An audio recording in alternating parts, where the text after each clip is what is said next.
लूट लिया है लुटेरों ने, लूट लिया है लुटेरों ने भारत भू की संपदा।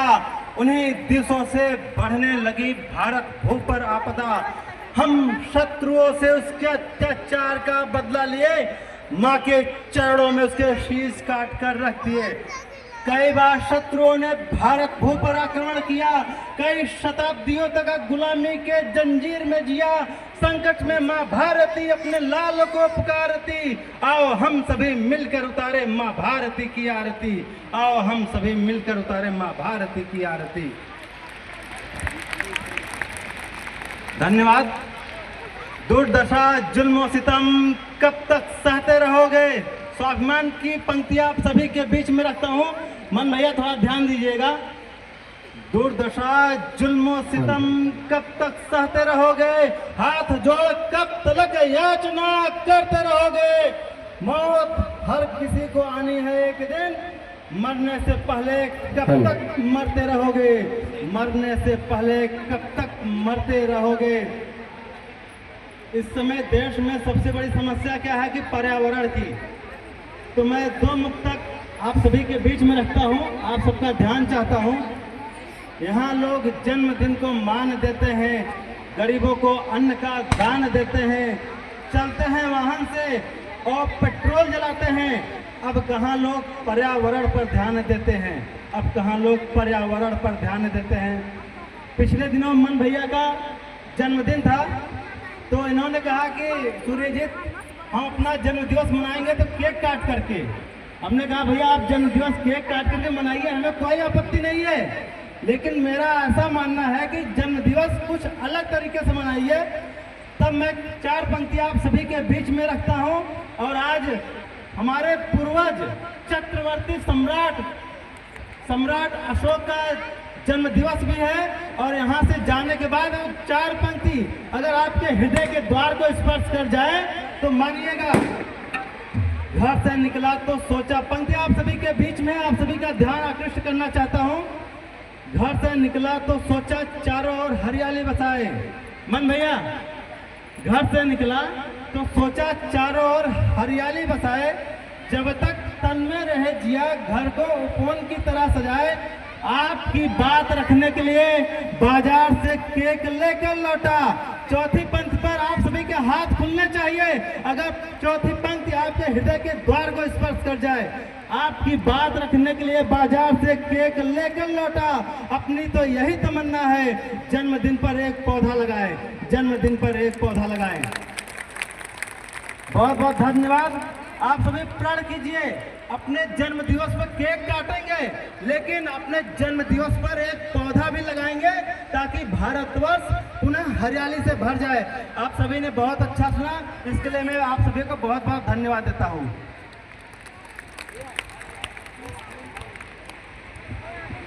सभी वॉलेंटियर साथी से अनुरोध करता हूँ कि बगल में कुर्सी यहाँ पर रखी गई है और बगल पीछे भी रखी गई है, आप भी थोड़ा सहयोग कर देंगे, सभी लोग बैठ जाएंगे, वो तो अच्छा लगेगा।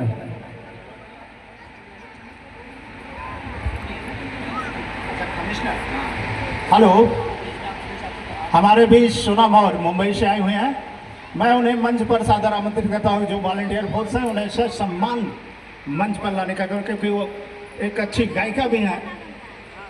सोनम मौर्य जहाँ कहीं भी हो मंच पर आने का कष्ट करें।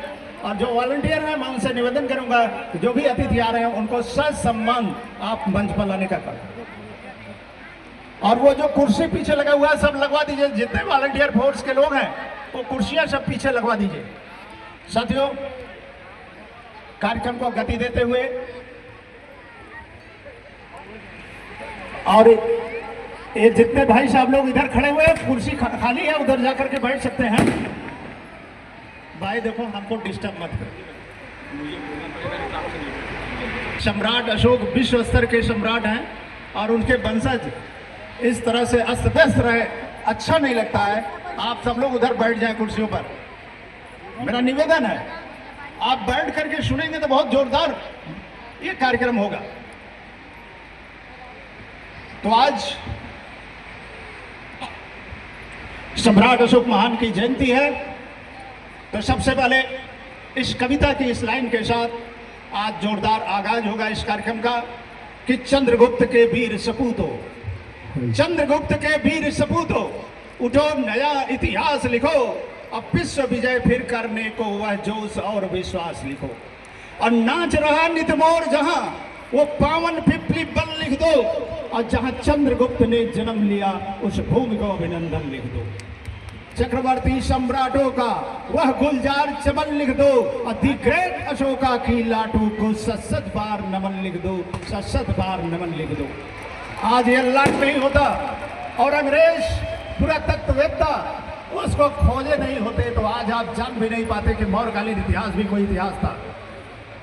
तो साथियों, सर्वप्रथम मैं विश्व के महान वैज्ञानिक, महान दृष्टा, महान दार्शनिक, मानव जाति के 10,000 साल के ज्ञात इतिहास के अब तक के सबसे विद्वान पुरुष विश्व गुरु महामानव तथागत बुद्ध को नमन करता हूं। और भारत के महान सपूत, महान योद्धा, महान विजेता, खंड खंड भारत को टुकड़ों में बटे भारत को जोड़ करके एक अखंड भारत का निर्माण करने वाले विदेशी आक्रांता सिकंदर सेल्यूकस फिलिप निकोनार को पराजित करके भारत के कदमों में झुका देने वाले ऐसे महान योद्धा बाहुबली महाबली चंद्रगुप्त मौर्य को नमन करता हूं। और विश्व इतिहास के महानतम दृष्टा, दार्शनिक एवं अपने त्याग और चुनौती बल से विश्व इतिहास को गरिमा प्रदान करने वाले, अंतर्राष्ट्रीय स्तर पर भारत को गौरवान्वित करने वाले अंतर्राष्ट्रीय संस्था संयुक्त राष्ट्र संघ जिनके नीतियों सिद्धांतों पर चलता है, ऐसे महामानव सम्राट अशोक महान को नमन करता है। और आज इतिहास की चर्चा हो रही है, तो जो कौम, जो समाज अपने गौरवशाली इतिहास को भूल जाता है या उसकी अनदेखी करता है, तो वह कौम अपनी अस्मिता खो देता है। क्योंकि इतिहास भावी पीढ़ियों को प्रेरणा देता है, एनर्जी देता है, औषधि का काम करता है। इतिहास एक ऐसा झरोखा है जिसमें से झांककर हम सारे विश्व को देख सकते हैं। और इतिहास एक ऐसा माध्यम है जो अतीत का बोध कराते हुए वर्तमान को सुधारते हुए भविष्य के मार्ग को प्रशस्त करता है। इसलिए किसी भी कौम को अपने गौरवशाली इतिहास का बोध होना चाहिए, उसकी समझ होनी चाहिए। साथियों, सभी जानते हैं कि हम लोग कभी शासक हुआ करते थे पर आज शोषित हो गए, कभी हम पर्वत थे आज राई हो गए, कभी हम शिखर पर थे आज नींव हो गए। वही चंद्रगुप्त मौर्य जिसने 52 लाख वर्ग किलोमीटर का भारत का निर्माण किया था और जिसके परिप्रेक्ष्य में आज भी राष्ट्रध्वज तिरंगा जब फहराया जाता है 15 अगस्त 26 जनवरी के दिन, तो बड़े गर्व से हम गाते हैं कि विजयी विश्व तिरंगा प्यारा, झंडा ऊंचा रहे हमारा, और सदा शक्ति सरसाने वाला, वीरों को हर्षाने वाला, और मातृभूमि का तन मन सारा, झंडा ऊंचा रहे हमारा, और विश्व विजय करके दिखलावे तब होए प्राणपूर्ण हमारा। इसका मतलब कि इसमें कभी इतिहास में किसी ने विश्व विजय किया था और पुनः विश्व विजय करने के लिए प्रेरित किया जा रहा है, वह कोई और नहीं बल्कि महान सम्राट अशोक थे जिन्होंने विश्व विजय किया था। उनके चतुर शिलालेख में लिखा हुआ है कि सारी पृथ्वी मेरे अधीन है। इससे साफ जाहिर होता है कि उनका राज पूरी दुनिया में चलता था। अभी मौर्यकालीन इतिहास का सही विश्लेषण एनालाइज नहीं कर पाया है इतिहासकारों ने।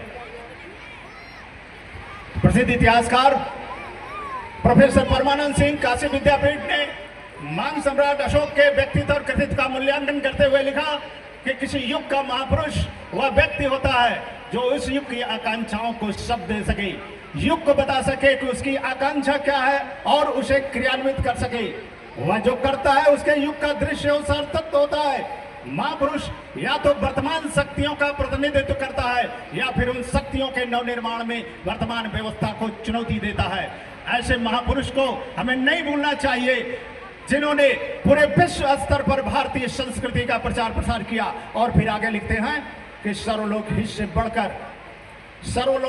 बढ़कर दूसरा कोई कार्य नहीं का उद्घोषक महान सम्राट अशोक का हम सब पर अत्यधिक ऋण है उनके अपूर्व व्यक्तित्व का, उनके जनता के प्रति सौजन्य स्नेह का, उनके बौद्धिक दार्शनिक अवदान का, और सबसे बढ़कर उनके निश्चल भावुक चरित्र का, उनके त्याग का, तप का।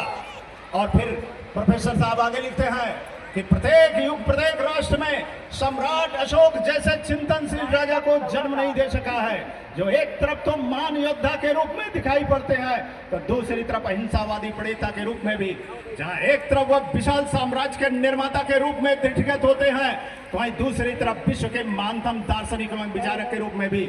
जहां एक तरफ वह भगवान बुद्ध की शिक्षाओं के ध्वजवाहक है तो वहीं दूसरी तरफ सर्वधर्म समभाव के प्रणेता भी। इस प्रकार बहुआयामी व्यक्तित्व के महानतम पुरुष विश्व के राजनीतिक रंगमंच पर राजनीति में अहिंसा, सर्वधर्म समभाव, विश्व बंधुत्व, समाज ऋण का उद्घोष करते हुए विश्व इतिहास में अपना अद्वितीय स्थान बना लेते हैं। तो जहां धार्मिक क्षेत्रों में तथागत बुद्ध, ईसा मसीह, मोहम्मद साहब आदि श्रद्धा के योग्य है, पूजनीय है, वंदनीय है, ठीक वैसे ही राजनीतिक रंगमंच पर अगर इस पूरे भूमंडल में कोई श्रद्धा के योग्य है, पूजनीय है, वंदनीय है तो निश्चित तौर पर वह महान सम्राट अशोक है, दूसरा कोई नहीं।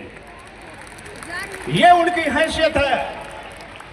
प्रसिद्ध इतिहासकार एच.जी. वेल्स ने लिखा कि इतिहास के स्तंभों को भरने वाले सहस्रों राजाओं, महाराजाओं, धर्माधिकारियों, संत महात्माओं के बीच सम्राट अशोक का नाम उज्जवल आकाश में प्राय की तारे की भांति प्रकाशमान है। तो कौन है सम्राट Ashok? Who is the Ashoka the great? तो साथियों, कार्यक्रम को आगे गति देते हुए हमारे बीच मौर्य मानव सेवा चैरिटेबल ट्रस्ट के पूर्व मुखिया अध्यक्ष माननीय जवाहरलाल मौर्य जी मौजूद हैं। तो मैं उन्हें आमंत्रित करता हूं मंच पर कि आप आज सम्राट अशोक जयंती के अवसर पर अपनी तरफ से कुछ संदेश दें। तो मैं आपको सादर आमंत्रित करता हूं। कौन सा? नहीं, उनका गीत प्रस्तुत करने के लिए उनको जवाहरलाल मौर्य जी का आप सब अभिनंदन करें कि आपने इस सूरत की धरती पर जो सम्राट अशोक की जयंती मनाई जा रही है, अगर 2011 में उसका बीजारोपण अगर किसी ने करवाया है तो आपने करवाया, और वो मैं शख्स हूं जाओ यहाँ पर आया और यहाँ पर इसका बीजारोपण हुआ। और आप लोग आज पूरे भारत के आइकॉन हो चुके हो। पूरा भारत देख रहा है कि सूरत में एक विशाल बाइक रैली निकली, शोभा यात्रा निकल रही है और पूरा भारत के लोग आपको देख करके आज जौनपुर की धरती पर 3 जगह बाइक रैली और वो भी सुपर स्टार रैली हुआ है। देख के मेरा मन गदगद हो गया कि इतना दिन से मैं काम कर रहा था, नहीं हुआ, लेकिन सूरत के लोगों ने उनको रास्ता दिखा दिया। तो एक बार जोरदार ताली अपने के लिए होना चाहिए। थैंक यू साथियों। सर,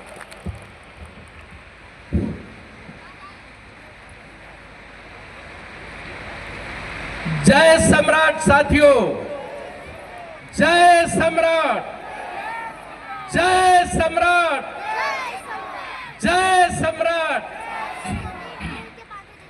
सज्जनों, किसी भी कार्य के पीछे कोई न कोई तो होता है, कुछ न कुछ होता है जिसलिए कार्य होता है। संजय जी ने बीजारोपण किया, थोड़ा थोड़ा हम लोगों ने सहयोग किया, सपोर्ट किया, और वो बोलते हैं कि हम तो अकेला चला था 92 मंजिल, मगर लोग जुड़ते गए और कारवां बनता गया। तो इसी तरह से लोग जुड़ते गए और इतना बड़ा बड़ा कारवां खड़ा हो गया। आज संजय जी ने कहा कि सूरत की नकल करके वहां पे इतनी बड़ी रैली नहीं होती थी, उतनी बड़ी रैली जौनपुर में होना शुरू कर दिया। जहां कि 100, 150, 200 लोग इकट्ठे होते थे, वहां 1000, 2-2 हजार, 3-3 हजार आदमी रैली में भाग लेने लगे। तो ये संजय जी ने सूरत में बीजारोपण किया और इसकी जो टहनी और पत्ती हो है जौनपुर में पहुंच गई। तो सज्जनों, हमारा इतिहास तो बहुत पुराना है, सबको मालूम है, और इस दबे इतिहास को जो शख्स जमीन में दफनाए हुए से ऊपर निकाला, वो डॉक्टर भीमराव अंबेडकर ने निकाला। और हम उनको लाख लाख धन्यवाद देते हैं और हजार हजार नमन करते हैं। हम अपने सभी महापुरुषों को नमन करते हुए मंचस्थ सभी भाइयों को 100 बार नमन करते हुए आए हुए सभी भाइयों को हजार बार नमन करता हूं।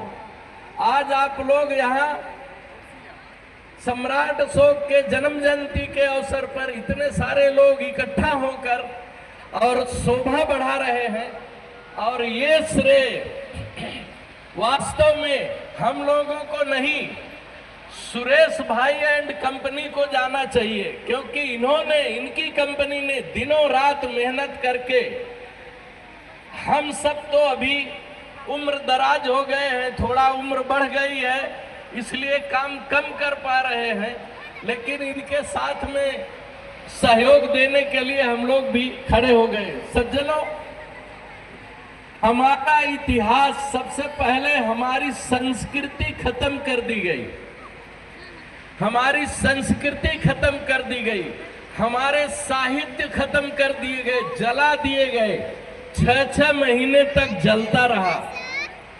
और सबको मालूम